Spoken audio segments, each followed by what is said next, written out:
the meeting to order. Is there any public comment? Seeing none, move on to Planning and Zoning Office report. It's a big one. As you can see, there was only one permit for the month of December, which was an ag permit, so there's no fee. So we had generated zero income for the first month of the fiscal year. And there were no rezoning requests, and we did 30 building inspections in December, and you have those claims attached. That's it.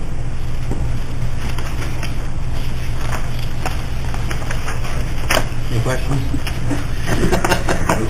Nope. Okay.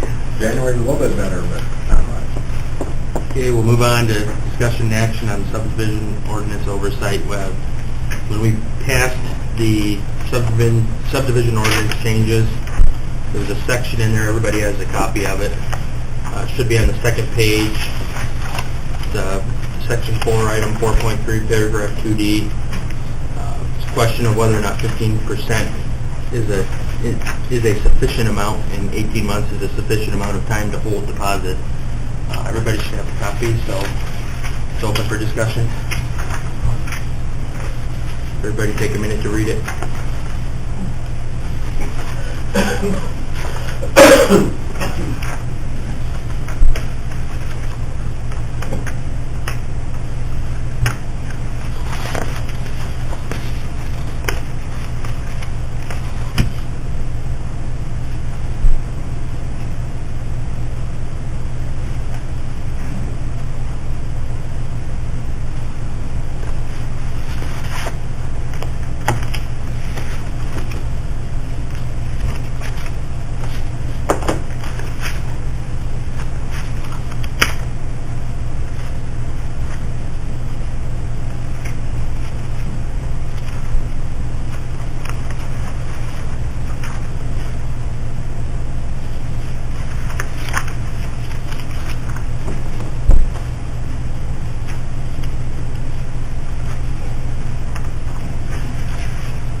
Everybody had a chance to review it.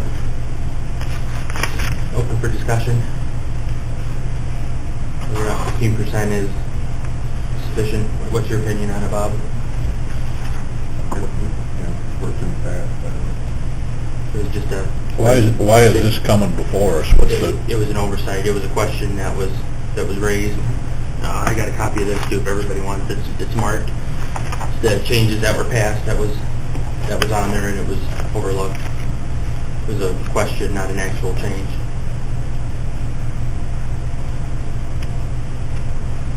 If everybody's good with it, then there's no action will be necessary. It'll just stay the way it was. Anybody else want it? So this says 15% maintenance bond or cash. Estimated cost of surface improvements. So if you're building 6 houses or whatever, it'd be 15% of the total cost of the 6 houses. No, is it just the improvements? Yeah, site improvements, the road, curb, infrastructure, not the structures. Because you can't anticipate construction on a subdivision because they haven't sold any lots yet. 50% of what the contractor proposes to put in for infrastructure.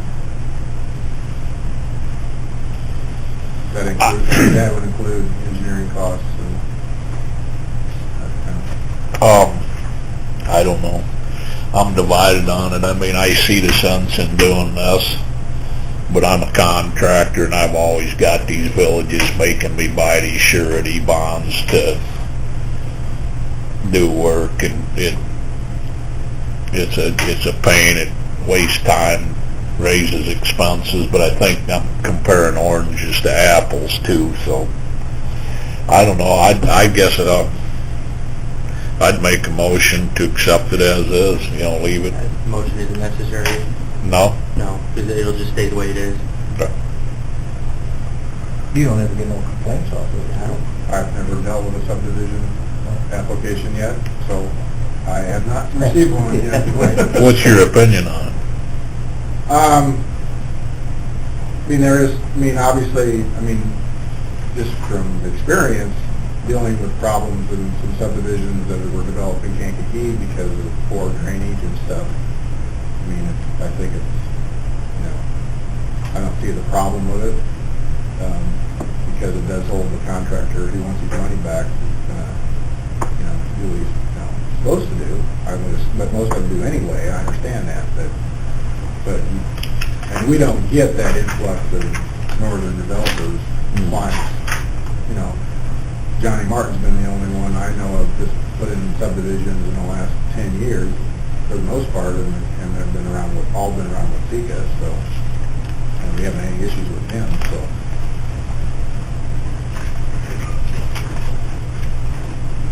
That I'm aware of, but like I said, I've never done a subdivision application yet anyway, so. I've got notes in mind from when we first talked about this 6 months ago, or whenever it was, and it was just a question. I've got written here, is 15% enough? I don't believe anybody was in favor of raising it at the time, just, going through the ordinance, is that amount sufficient? Yeah, So that's, for- you and I, you brought it up, and it was overlooked, so figured we better have a discussion on it. That way everybody has some input on it. Well, Dale Schultz is the one that pointed out when we approved this last month that wasn't really handled the right way. That's why we're talking about now. He also had a question about the following one, which I haven't, to be honest with you, had a chance to go through, but I don't quite understand what his problem is with. But item number 20 on this sheet here,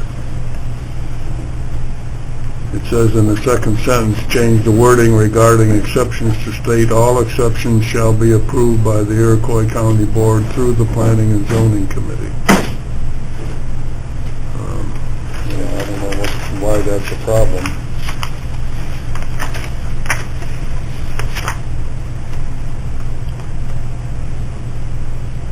It's 5.1, paragraph 1.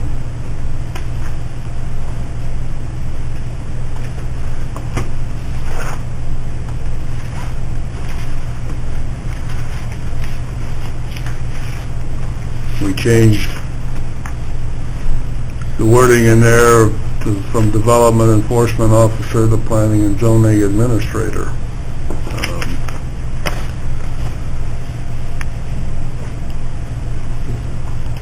There's a copy of it. Anybody wants to look at it? Yeah, I've got one here.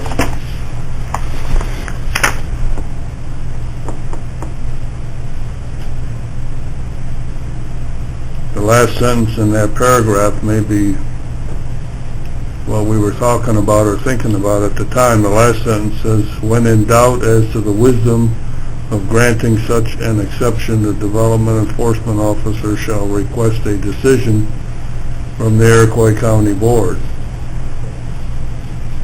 I believe our thinking at the time was to, instead of putting that kind of pressure or whatever responsibility on there, that if it's run through the Planning and Zoning Committee and the Board, then it's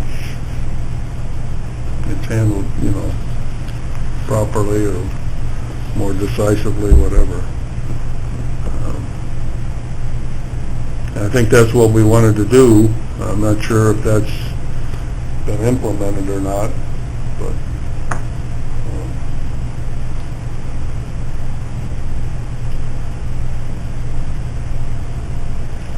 you haven't done anything with incorporating any of these changes into the ordinance yet, have you? Still talking about it. Okay. Well, I mean, they were approved at the last Yeah, meeting, but but I haven't had time to go. Right. We're So- just do the changing the ordinance on the computer, just getting the wording in, but yeah, they're for the most part, and like I said, nobody's applied for a subdivision, so I'm not. no, I understand, but I think, speaking for myself, I guess, but I think that was our intent, was to change that last sentence about exceptions. So, if that's Your- and that's what, to me, that's what this says, so if that's what we're doing, that's fine, but you seem kind of puzzled, Dan. That's a normal state of mind for me, John. I don't think it hurts to have any clarification on it, so Well, if I'm correct, we're going to change the last sentence just to say that, you know, and the part about exceptions wouldn't be the responsibility of the planning and zoning administrator. They'll come to this committee and go through the board. full board. If somebody wants But that's part of your changes in your proposed that were approved last month, right? The wording change was part of that. Right. And it was approved. These so- are things that Dale came and spoke to me after the meeting last month. The one on number 19, he pointed out that that wasn't, you know, needed to be something we're just finished talking about. And then the other day, he brought up about this number 20. I think we're kind of beating a dead horse. Well, I guess the only question would be if there's any confusion as to how the wording should be changed in that paragraph. That's the only thing I can see here. This doesn't really provide any new wording for that paragraph. But I believe it was our intent to assign that responsibility to the committee and then the county board. So.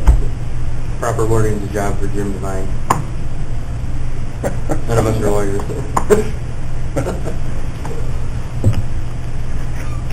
Adam, you look like you got something to say. Well, I mean, you've changed the ordinance, Yeah. basically, and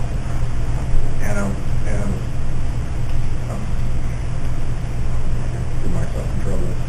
With a minor wording change, if you guys decide to do one, wouldn't need approval. I mean, unless you're making a major adjustment to the ordinance, just clarifying wording. But that's your guys' decision. I mean, I don't see where we have to go through approval and all that for nothing. No, I guess I agree with you It's on been that. approved. Right. The changes I just were- think it's- I mean, he voted no, and that was his prerogative to do that, so, I mean, he may still have some concerns, but then he needs to bring it to the committee and talk about them. I guess my thought would be that if you understand how we want to change the wording in that item, then we ought to be good. So, Put it down, it'll get changed. Let's see how it comes with when the changes are implemented. Go from there and see how it reads out. The only thing we can do, since we don't have it in front of us. I mean, obviously, anytime there's a major problem with the subdivision plat going through, my job will be to consult Joel or whoever the county engineer is at the time and the committee. So I'm not going to make arbitrary decisions just because I want to. It's not the way I'm going to do it. And I think that's the I'm not an intent. expert in developing subdivisions, and I'm not an engineer, so that's why we got people, we're paying for people to be the experts in that. And I assume I will use them.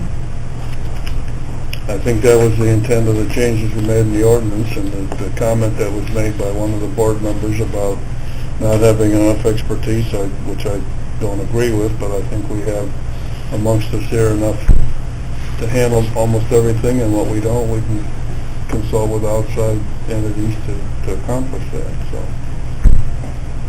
it just streamlines the process to make it easier for someone that may choose to do this. Well, we're getting nowhere, so we'll just see how it reads out. Let's move on. Can't really do nothing now anyway. See how it reads. We can make a minor wording change later, rather than sitting here and getting nothing done. So let's keep going. Just any other ordinances the committee'd like to review? Didn't have anything else on our agenda other than that. We've looked at quite a few of them, and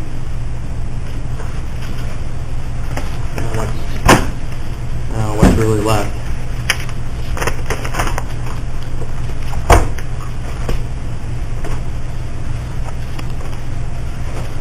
Bob, do you have any recommendations for the committee? here at this time, but, I mean, the only thing going forward is if, you know, if the county, you know, obviously dilapidated properties has been a topic of discussion, but with no funding, there's no point in putting in penalties and procedures for that if the county is not in a financial position to do anything about it anyway. So that's the only thing, and that would be something down the road if we got into a position where we could start putting money aside to clean up some stuff. But without funding, there's no point in trying to enforce stuff that you can't take care of. I agree. Well, everybody can spend the next month looking through the ordinances and see anything you'd like to update, we can let me know and we'll put it on the agenda next month. It's a good place to start. Just go back through them all one by one. Move on to review the claims. Does anybody have any questions on the claims? Everybody should have a copy of them in front of them. And the reason Bates has got some October claims in there for inspections and stuff is because he didn't get his turned in because he fell and broke his leg in November, early November. And he's kind of been out of it, so he hadn't the ability to get into the office and he didn't mail him, so that's what that late. You pay them every day or at the end of the month or what? They turn their claims in once a Or whenever month. they turn it in. Once a month, yeah. Once a month. And Amanda knows what time pay cycle they get paid. I don't really know that. Because I think the per diems come out of the zoning expense and the mileage gets paid out of payroll, or the other way around. Other way around. Yeah, mileage gets paid out of expense and then the per diem gets paid out of payroll. So they get two different things. Is there a motion to approve the claims? Moved by John Spur, seconded by Ernie Curtis. Bumwalt. Yes. Curtis. Yes. Sure. Yes. Joyce. Yeah. Raymond. Yes. Okay, any old business? Any new business? Seeing none, is there a motion to adjourn? So, moved by Adam Zumwalt, seconded by Dan Joyce. All in favor, say aye. Aye. Aye. Opposed, same sign. Motion